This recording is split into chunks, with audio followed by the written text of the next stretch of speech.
m'avoir laissé 20 minutes de plus pour terminer ma présentation. Je fais ça cette nuit. Alors même pas peur.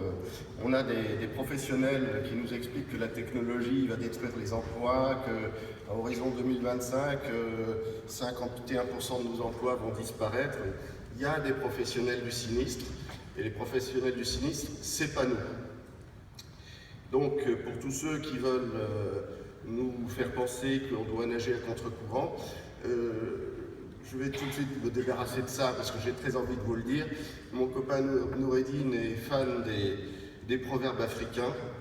Et donc, tous ceux qui nagent à contre-courant, eh bien, quand ils voient un homme nager à contre-courant, le crocodile rigole.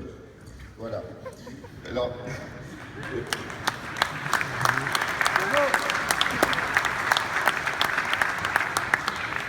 je suis responsable du 60 CFTC, c'est le syndicat national des entreprises des services numériques, les bureaux d'études, le conseil et les services informatiques.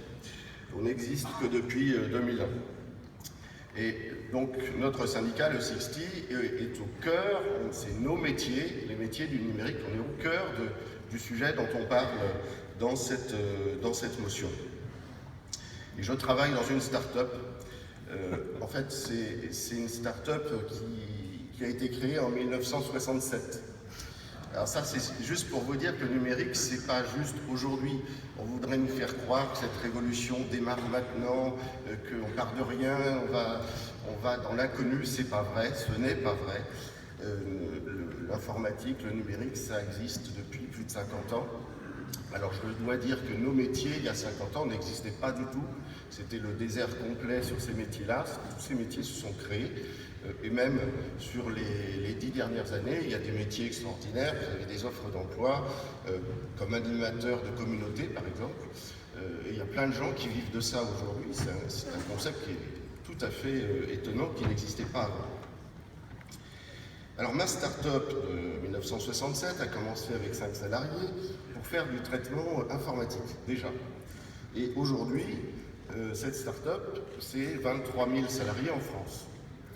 Donc voilà, vous avez une idée de l'emploi en France, mais pas seulement en France. Parce que nos industries, cette industrie-là en particulier, est une industrie transnationale. J'y reviendrai un peu plus tard. Et ce groupe aujourd'hui compte 180 000 personnes.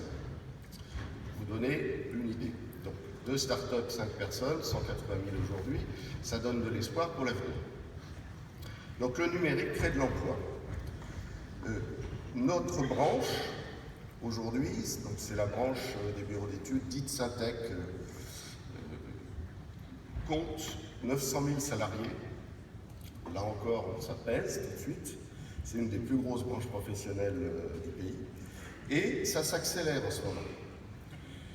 On a des nouveaux emplois, on a des nouveaux modes de travail. Et aussi, une particularité, c'est beaucoup de mobilité. On en a parlé dans les précédentes interventions. Par exemple, dans mon établissement, l'ancienneté moyenne sur 3000 personnes, c'est 5 ans. Vous imaginez que ça bouge beaucoup. Je vais vous donner un exemple concret. Vous allez voir tout de suite en quoi les emplois se sont développés dans ces technologies. Et je ne vais pas vous parler de demain, je vais vous parler d'hier et d'aujourd'hui. Vous voyez très bien ce que c'est que le 22 annière, ça vous parle le 22 annière. Et les copains des PTT qui sont là, ils se souviennent bien qu'un central téléphonique, à l'époque, il y a une certaine époque, ça occupait un immeuble entier. Et aujourd'hui, un central téléphonique, ça tient dans la main, voire ça tient dans rien du tout, puisqu'on fait des centraux téléphoniques purement virtuels. Moi, j'ai installé, dans mon travail, j'ai installé des centraux téléphoniques. J'en ai installé sur l'île de Rorutu, en Polynésie. Donc ça, c'est des îles, si vous voulez, la première épicerie, elle est à 1000 km au pirogue. Et bien là-bas, ces gens-là, sur cette île, ils sont 250, vous décrochez le téléphone et vous avez l'international. Ça, c'est la technologie. Et, excusez-moi, j'ai mes anti-sèches. Et alors, j'ai aussi travaillé sur les smartphones. Sur l'un des tout premiers modèles de smartphone, qui aujourd'hui, dans cette salle, bien retrouver deux ou trois quand même, pourrait continuer à vivre sans son smartphone. Sur ce système-là, qui était au départ du téléphone, ça devient un système de communication, de toutes les applications, on commande ses chaussures là-dessus, on s'inscrit à la CFTC avec ça, enfin, on ne peut pas se passer du smartphone. Donc le téléphone du 22 Asnières, qui à l'époque n'était pas si installé que ça dans les foyers en France, aujourd'hui c'est le support de toute la télécommunication et de toute notre vie sociale, par des réseaux sociaux, etc. Tout repose là-dessus.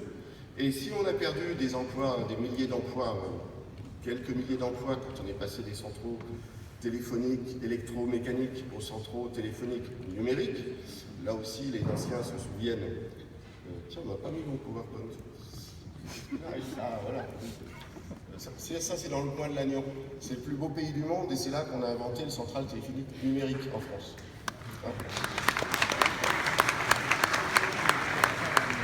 Et en plus, c'est un bâtiment, le bâtiment, c'est le bâtiment des secours nautiques. Vous savez, quand les gens sont en difficulté, que c'est la tempête, etc., c'est sur eux qu'on compte. Voilà, c'est nous aussi, dans le monde du travail, c'est sur les syndicalistes qu'on compte. C'est pour ça que vous aimez ça. Donc la téléphonie a créé des centaines, les télécoms, des centaines et des centaines de milliers d'emplois après en avoir perdu quelques milliers. Aujourd'hui, vous ne pouvez pas aller dans la rue sans passer d'une boutique Bouygues Télécom. Bon, à côté, il y a un kebab. Après vous avez des... c'est que des télécoms, de la vidéo et choses comme ça.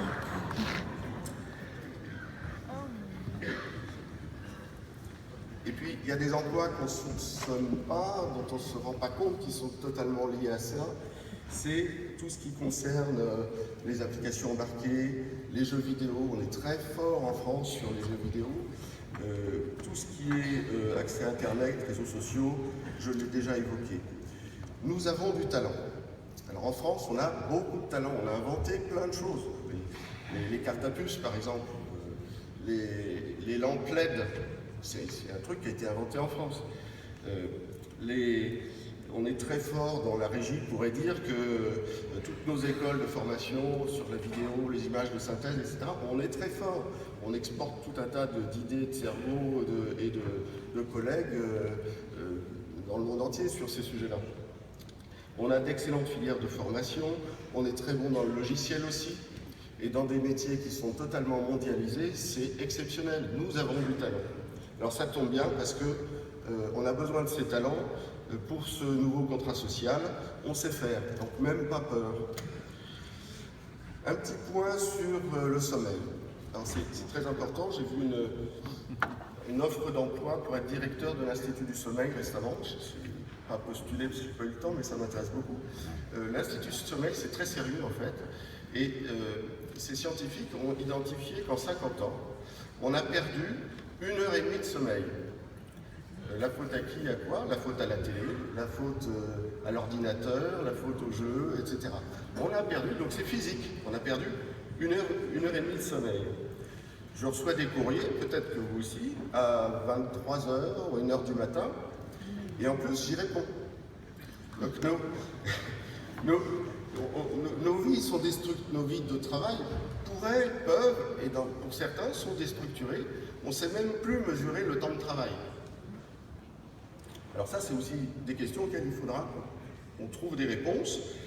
C'est au point où, dans les entreprises, on essaye de négocier le droit à la déconnexion. Tellement nous sommes connectés. Donc il va falloir innover, inventer. Autre point, les emplois, nous sommes dans emploi sans frontières. Beaucoup de projets informatiques, c'est très très concret, ça, on fait beaucoup de projets dans mon entreprise. On est 23 000 en France, mais on est 50 000 en Inde. À un moment donné, on a dit tous les projets doivent partir en Inde. Et puis on s'est rendu compte au bout d'un moment que ça ne marchait pas forcément très bien. On a besoin des forces de production en Inde, ça permettait de gagner des projets, ça permettait de maintenir l'activité. Entre parenthèses, mon entreprise n'a pas eu de plan social depuis plus de 10 ans, et on est en augmentation légère, on est en augmentation d'effectifs régulièrement. Et donc, nos métiers, tous nos métiers, toutes nos activités peuvent être délocalisées et offshoreisées. Et elles le sont. Ce n'est pas du futur, elles le sont aujourd'hui. Les applications que nous gérons, même la CFDT par exemple, son système, l'équivalent d'Inaric si vous voulez, ils le font gérer à l'export. Donc, mais il ne faut pas dire... Il ne faut pas s'en plaindre. L'export aussi, on est dans un village mondial. Il faut aussi qu'on soit solidaire des collègues qui travaillent dans d'autres pays. C'est aussi une manière de faire monter la vie dans ces pays et le droit social aussi. Donc il ne faut pas travailler contre les collègues. Et en plus, je vous ai dit, on a du talent, donc on n'a même pas peur. Et puis Inaric, c'est géré en France. Voilà.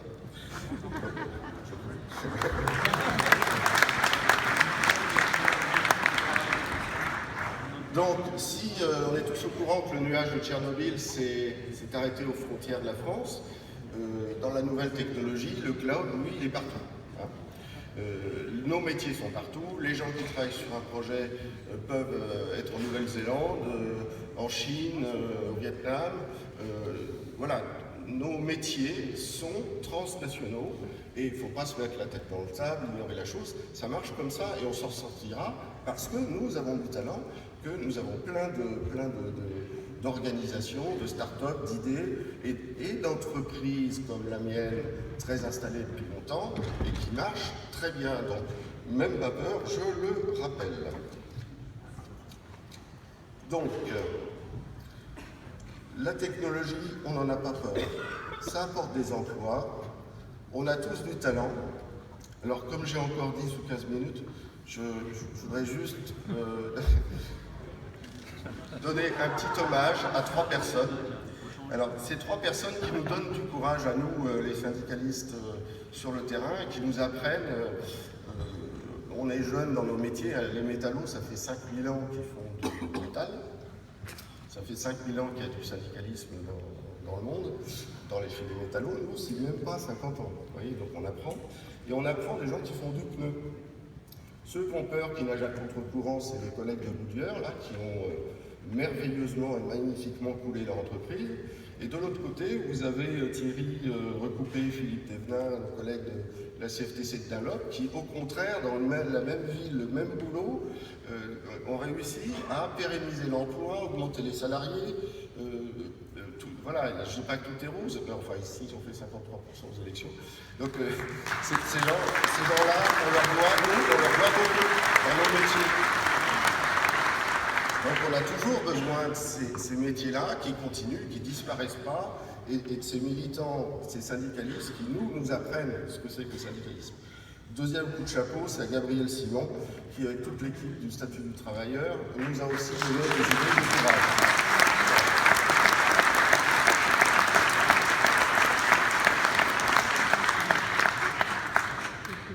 Donc nous, CFTC, on a tout ce qu'il faut pour réinventer un nouveau contrat social au service de la personne, c'est-à-dire pour elle, pour lui et pour nous.